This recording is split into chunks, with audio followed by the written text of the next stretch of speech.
Coming at you with another IKEA hacks finally. Yes. Hello guys, welcome back to my channel. It is Drew here from Lone Fox, and today I have another IKEA hacks video for you. I'm obsessed with IKEA, and you guys really seem to like the IKEA hacks that I do on my channel, and I love making the IKEA hacks. One of my favorite things is just knowing I'm doing one of these videos and going to IKEA and spending like 18 hours there, then putting all the stuff into my car, leaving it in my car for about a week so my car smells like Swedish meatballs and cardboard and IKEA, just the scent of it, you know? It just has a specific smell. And besides the point, I'm doing an IKEA hacks video for you today. I'm going to be taking stuff from IKEA and just turning it into new things. I'm really excited because today's video actually has some furniture. I have a basketball hoop, which, yes, I know kind of sounds crazy, but you guys are gonna see it. It's actually really chic and really fun. I have a super fun hanging pendant light that looks so pretty and so like Urban Outfitters Anthropology inspired, which I think is going to be perfect for anyone that loves that kind of like bohemian urban space. And I'm just excited for you guys to see this. And if you have not already, make sure to subscribe to my channel. I post brand new videos every single week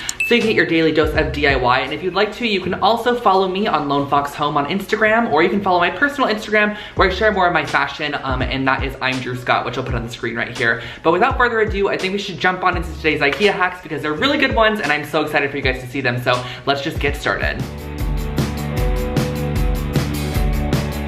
Alrighty guys, so kicking off this video with a super simple project. We're using the Trampa doormat, and for additional supplies, you're just going to be needing some black paint and a paintbrush of your choice. And this is all going to be freehand. It's super simple and easy. And honestly guys, you can find so many funny doormat ideas on Google if you type in doormat. Ideas, I guess you could say. I just think that some of them are so cute. So basically what I did was I used a paintbrush and I used the width of the paintbrush to actually do the letter, like the line blocking on each letter. So I spelled out the word hello in the bottom left-hand corner. So when someone goes up to your door, they're going to be greeted with the word hello, of course. So I just used my black paint, and with this kind of doormat texture, I suggest kind of stippling the paint down into the actual mat because I find that you get a better color payoff that way. And I just simply went all the way around, and then I let it dry, and then I did one more coat of it on there just to really get it locked in there. And as you can see, I'm kind of pressing and stippling downwards to get that color payoff to be really dark and very opaque. And then I flipped the mat over, and I'm gonna put goodbye on the opposite side. That way when your guest leaves, they're gonna read goodbye in their direction when they leave. So it's kind of like a double meaning doormat, I guess you could say. I think it's really cute and fun. So I did goodbye on this side. Again, I freehanded it, but if you want to, you could get like letter stencils, or you can just print out the word and kind of just trace around it, cut it out, and have a little bit more of a simplistic look. But I just freehanded it, and I think it turned out great.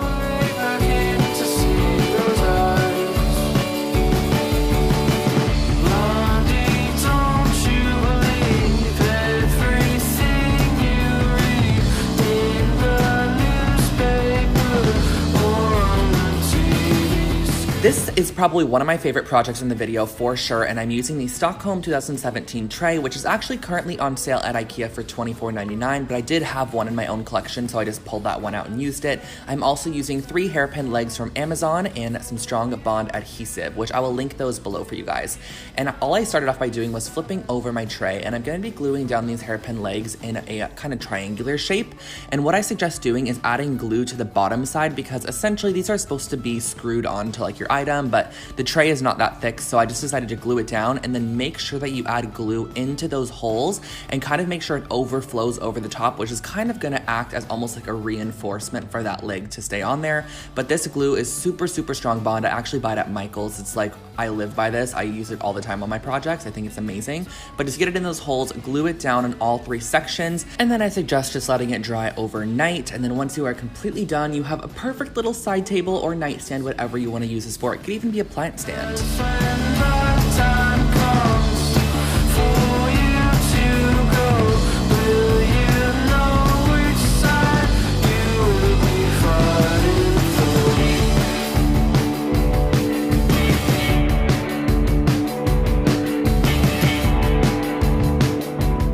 Now this is a little bit of a different project for my channel, but I thought it was cute for like a boys' room or something, so I'm using the Lindronde circular object, and whatever the name of this bag is, and also for additional supplies, just some scissors and hot glue. So I'm pulling out the Lindronde circular object and I'm constructing it. You just have to twist it into the base, and then once that is done, I pulled apart my little market bags, and these are just little mesh like market bags you can take with you, I guess, to like the farmer's market or something. And I'm actually cutting the whole net portion off of the handle, and we're going to be using both of these, so make sure to cut it really nice and cleanly. So I just use my fabric scissors and I cut around to create this net, and when you take it off, it's actually a rectangle shape, which is perfect because we're going to be gluing the rectangle shape around the base of the circle, because we're going to be creating a little like cute chic minimal basketball hoop, and you're just going to go around the outside edge of this and glue it down. I just add like a little tack of glue at every intersection, and then I glue the opposite intersection onto it.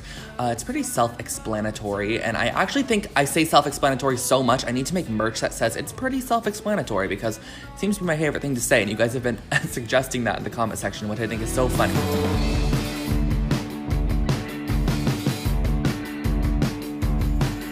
And once it is completely attached, I just glued the start and the finish kind of up towards the base of the basketball hoop. And then what I did was I glued together the net so that it created a circle, because at the moment it was kind of had an open back, and you're just gonna glue the pieces together. It's really easy. You're just gonna connect them up, and you're going to basically stitch this back together. And then what I did was I cut the little bottom portion off, and I cut in between each of the little like squares that it has on the net. That way you have a clean edge. And then lastly, I used the handle portion because the net at the bottom just looked kind of unfinished. So I used the handle portion kind of as a little bit of a sealant, I guess, for the bottom, or just to make it look a little bit cleaner. So I just wrapped that around the bottom portion, cut off the excess, and it just overall gave it a little bit more of a finished look. And then all you have to do is glue on a little string to hang it up, and I suggest gluing this as high as you can, that way it doesn't stick that far off the wall.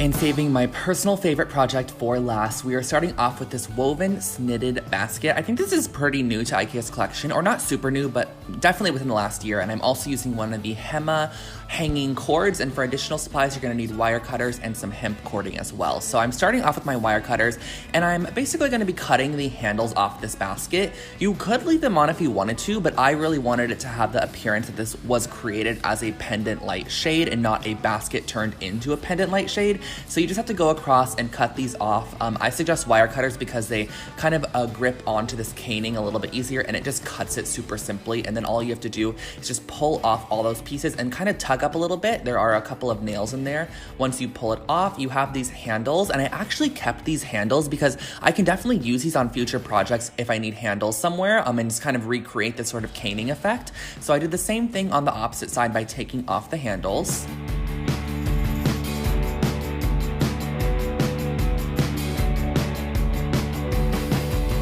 Once those handles were removed, I flipped the basket over, and we're gonna have to create a bit of an opening because these sections at the bottom are too close together to fit the cord through. So all I did was I used my wire cutters to just cut in that downward motion directly diagonal across from each other. So I cut out two sections, as you can see here, cut out 1 and 2, and it's super simple to cut these out. You're just creating a little bit of a larger gap. Then I flipped it completely 180, and I did the opposite side as well by cutting out the inside section here, just to create an opening where we can put the cord. This is kind of what it looks like once those are done. So this is the cord that we're using, and I'm gonna feed it up through the bottom and up through the top, I guess you could say. And then once it's all the way up, I'm putting it back down. We're wrapping this around the center section so that way we can get the light really centered in there. And I flipped it over in order just to tie it right at the base here. And then I'm actually going to feed the cord back through so that you're able to hang it. So you're gonna feed it back through so that the cord is going through the top portion of the basket, and then the light's gonna be in there, and then the cord is on the top. And I used a little bit of hemp cording up here just to kind of blend in and kind of camouflage with the actual basket, and I just tied it in a couple of knots so that way it stayed nice and secure up there. And then I screwed in an Edison bulb, and you have a perfect little hanging pendant light.